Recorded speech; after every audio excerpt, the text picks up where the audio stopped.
안녕하세요.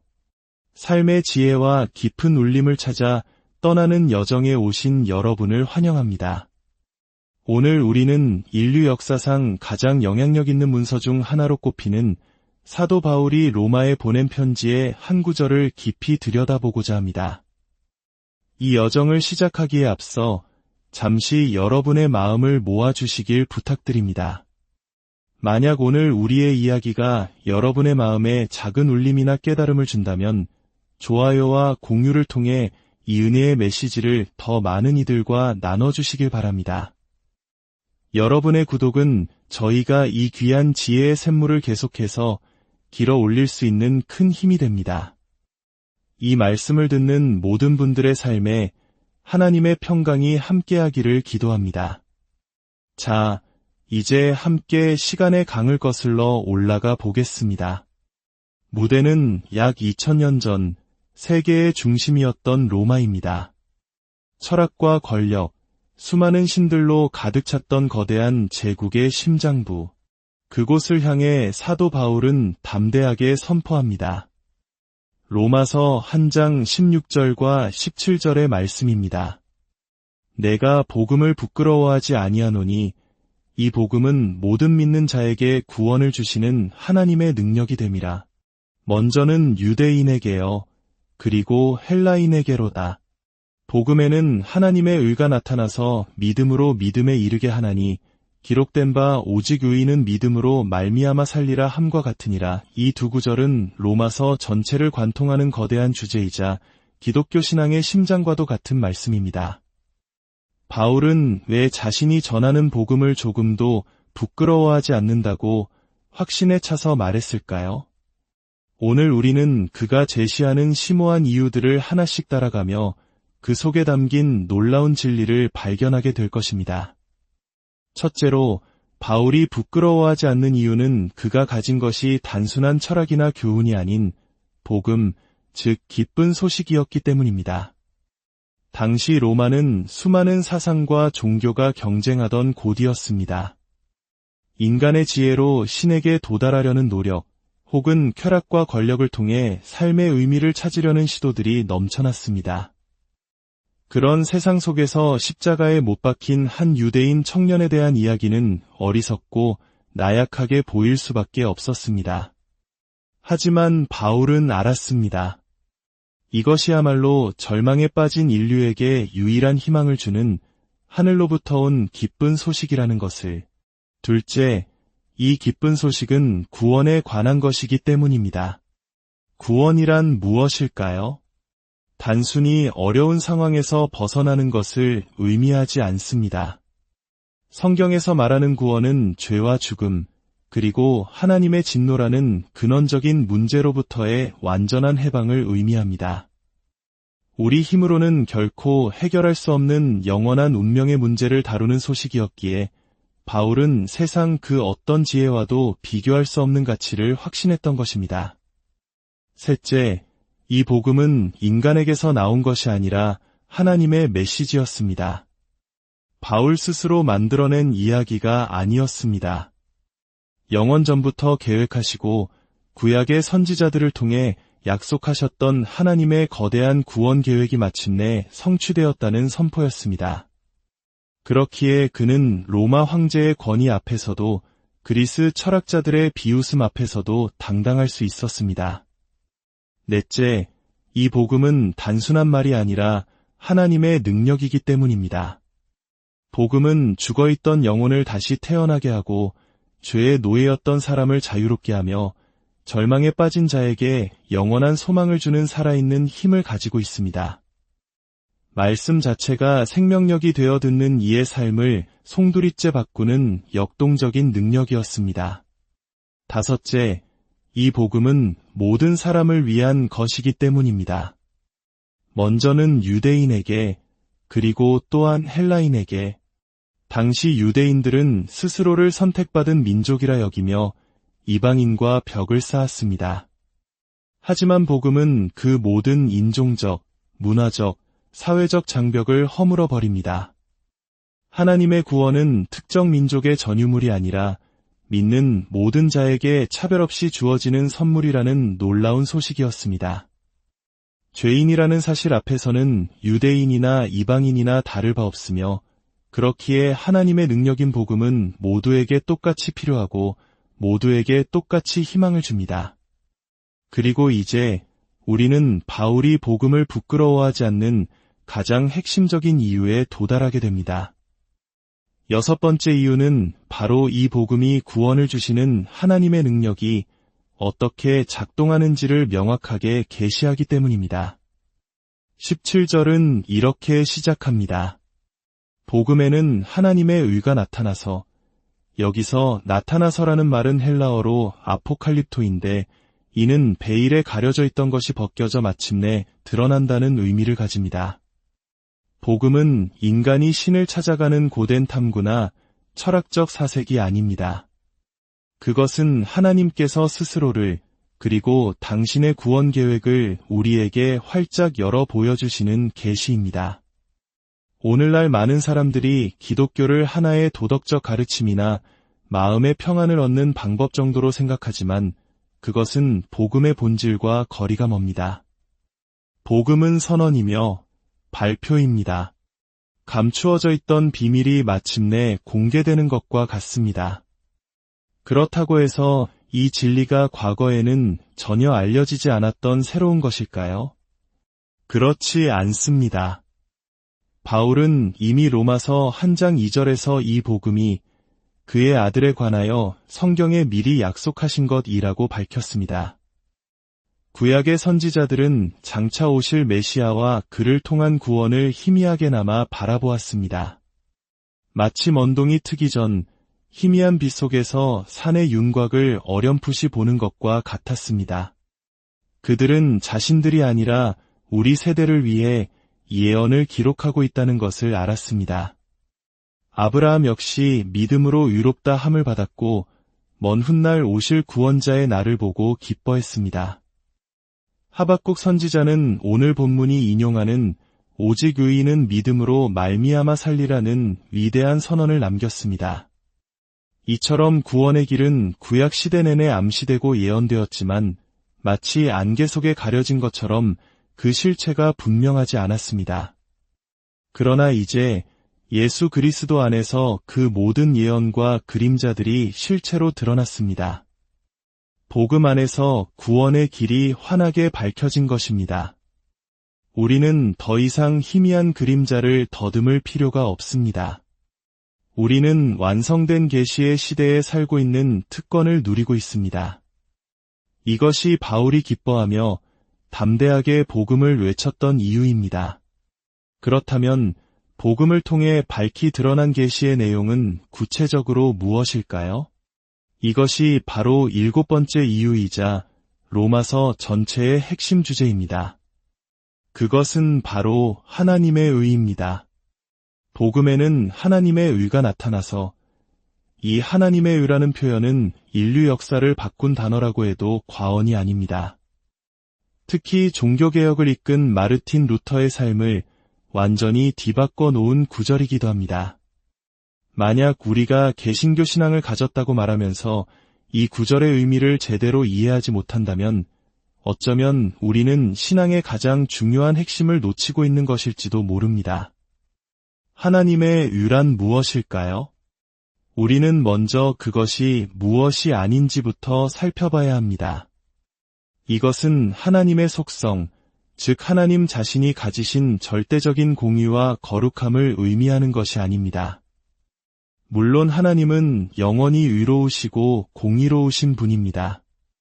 하지만 만약 복음이 단지 하나님이 얼마나 완벽하게 의로우신가를 보여주는 계시일 뿐이라면 그것은 우리에게 기쁜 소식이 아니라 가장 끔찍하고 절망적인 소식이 될 것입니다.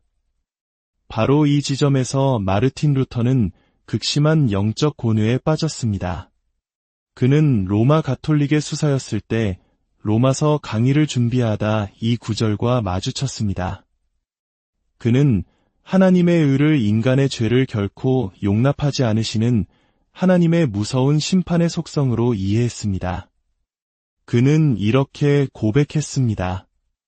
하나님의 의라는 표현이 나의 길을 가로막았습니다. 나는 그 말씀을 읽을 때마다 차라리 하나님께서 복음을 아예 계시하지 않으셨더라면 좋았을 것이라고 생각했습니다. 루터에게 복음은 구약의 율법보다 더 높은 수준의 의를 요구하는 것처럼 보였습니다.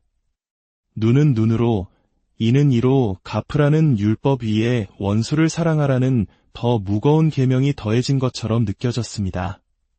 하나님의 절대적인 애 앞에 설 때 자신의 죄와 비참함만이 더욱 선명하게 드러났기 때문입니다.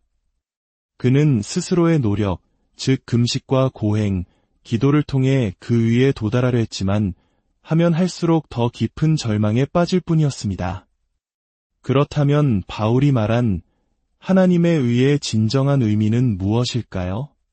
그것은 바로 하나님으로부터 와서 하나님을 만족시키는 의입니다. 즉, 우리가 만들어내는 의가 아니라 하나님께서 우리에게 선물로 주시는 의입니다. 생각해 보십시오. 의로움이란 하나님의 기준, 하나님의 법에 완전히 일치하는 상태를 말합니다. 하나님 앞에 받아들여질 수 있는 상태, 하나님 보시기에 흠이 없는 상태입니다.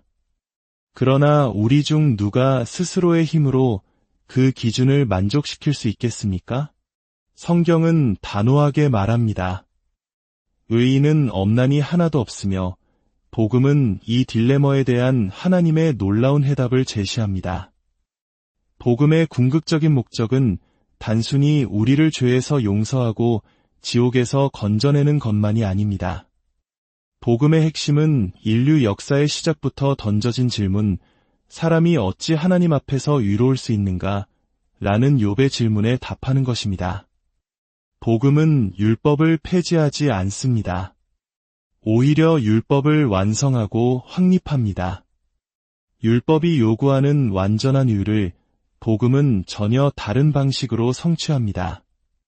어떻게 그것이 가능할까요? 바로 하나님께서 친히 그 의를 마련하셔서 우리에게 입혀 주시는 것입니다. 하나님께서는 그의 아들 예수 그리스도를 이 땅에 보내셨습니다. 예수님은 율법 아래 태어나셔서 율법의 모든 요구를 단 하나의 흠도 없이 완벽하게 순종하셨습니다. 그리고 십자가 위에서 우리가 마땅히 받아야 할 죄의 형벌, 즉 율법의 저주를 대신 받으셨습니다. 그분은 율법의 적극적인 요구, 소극적인 요구를 모두 만족시키셨습니다. 그리고 복음이 선포하는 놀라운 소식은 이것입니다. 우리가 예수 그리스도를 믿을 때 하나님께서는 예수님의 그 완벽한 의를 마치 우리의 것인 양 여겨주신다는 것입니다. 우리의 죄의 빚은 그리스도의 피로 깨끗이 청산되고 그분의 완전한 의가 우리의 계좌에 입금되는 것과 같습니다. 그래서 우리는 그리스도의 의의 옷을 입고 하나님 앞에 흠없는 자로 설 수 있게 되는 것입니다. 이것이 바로 복음에 나타난 하나님의 의입니다. 이것은 우리를 심판하는 의가 아니라 우리를 구원하는 의입니다. 이제 마지막으로 바울이 부끄러워하지 않는 8번째 이유를 살펴봅니다. 위대한 하나님의 의가 어떻게 우리의 것이 되는가에 대한 방법입니다. 바울은 그 방법이 믿음으로 믿음에 이르게 하는 것이라고 말합니다. 이 두 구절 안에서 믿음이라는 단어는 무려 4번이나 등장합니다. 그만큼 믿음은 구원의 과정에서 절대적으로 중요합니다. 그렇다면 이 믿음이란 무엇일까요? 우리는 또다시 믿음이 무엇이 아닌지부터 알아야 합니다. 첫째, 여기서 말하는 믿음은 모든 사람이 가진 보편적인 신뢰 같은 것이 아닙니다. 흔히들 우리의 삶 전체가 믿음의 연속이다. 버스 운전사를 믿고 버스를 타고 빵 만드는 사람을 믿고 빵을 먹지 않느냐고 말합니다. 하지만 이것은 성경이 말하는 믿음이 아닙니다. 그것은 경험에 기반한 수학적 확률에 가깝습니다. 수백만 번 안전했으니 이번에도 안전할 것이라는 막연한 기대일 뿐입니다. 성경적 믿음은 그런 무의식적인 가정이 아니라 하나님의 계시의 말씀을 듣고 그 말씀에 인격적으로 반응하는 역동적인 행위입니다. 에베소서 2장은 너희는 그 은혜에 의하여 믿음으로 말미암아 구원을 받았으니 이것은 너희에게서 난 것이 아니요 하나님의 선물이라고 말합니다. 믿음조차도 우리 안에서 나오는 것이 아니라 하나님께서 주시는 선물입니다. 둘째, 믿음은 율법 대신 하나님께서 제시하신 더 쉬운 조건이나 새로운 율법이 아닙니다. 과거에는 율법을 지키라는 어려운 요구를 하셨지만 이제는 그냥 믿기만 하면 된다는 쉬운 길을 열어주셨다고 생각한다면 그것은 믿음을 또 다른 종류의 행위로 만드는 것입니다. 그렇게 되면 우리는 나는 믿었기 때문에 구원받았다며 자신의 믿음을 자랑하게 될 것입니다. 그렇다면 믿음의 본질은 무엇일까요? 믿음은 우리의 의로움의 근거가 아닙니다. 우리의 믿음이 우리를 의롭게 하는 것이 아닙니다. 우리를 의롭게 하는 것은 오직 예수 그리스도의 그 자체뿐입니다. 믿음은 그저 하나님께서 주시는 위의 선물을 받는 통로요, 그릇일 뿐입니다. 마치 가난한 거지가 부자의 자선에 응답하여 내미는 빈손과 같습니다. 그 손 자체에 어떤 가치가 있는 것이 아니라 그 손을 통해 주어지는 선물이 귀한 것입니다. 믿음은 우리의 모든 공로와 자랑을 내려놓고 전적으로 하나님의 은혜에 의존하는 것입니다. 나는 아무것도 아닙니다. 오직 예수 그리스도의 십자가와 그의 의만이 나의 유일한 소망입니다. 라고 고백하는 것입니다. 이것이 믿음으로 믿음에 이르게 한다는 말씀의 의미입니다. 하나님께서 믿음을 기초로 한유를 마련하시고 그것을 우리의 믿음에게 계시하신다는 뜻입니다. 구원은 처음부터 끝까지 오직 믿음으로, 오직 은혜로 이루어지는 것입니다. 그리고 바울은 이 모든 진리가 구약 성경에 이미 뿌리를 두고 있음을 확인시켜줍니다. 기록된 바 오직 의인은 믿음으로 말미암아 살리라 함과 같으니라. 하박국 선지자의 이 말씀은 마르틴 루터에게 천국의 문을 열어준 열쇠였습니다. 그는 이 구절을 통해 추상적이고 두려웠던 하나님의 의가 아니라 믿음을 통해 주어지는 구체적인 의인이 존재한다는 사실을 깨달았습니다. 율법의 행위가 아니라 믿음으로 의롭게 된 자는 세상의 어떤 시련과 핍박 속에서도 영원히 살 것이라는 약속을 발견한 것입니다. 사랑하는 여러분, 이것이 바로 사도 바울이 목숨을 걸고 전했던 복음의 핵심입니다. 세상의 지혜로는 어리석어 보이고 인간의 교만 앞에 서는 거슬리는 이야기일지 모릅니다. 하지만 이 복음 속에는 죄인된 우리가 거룩하신 하나님 앞에 설 수 있는 유일한 길이 담겨 있습니다. 우리의 노력이 아닌 하나님의 선물로, 우리의 의가 아닌 그리스도의 의로, 우리의 행위가 아닌 오직 믿음으로 구원받는다는 놀라운 기쁜 소식입니다. 그러므로 우리 또한 바울처럼 이 복음을 부끄러워하지 맙시다. 이 복음이야말로 모든 믿는 자에게 구원을 주시는 하나님의 능력입니다.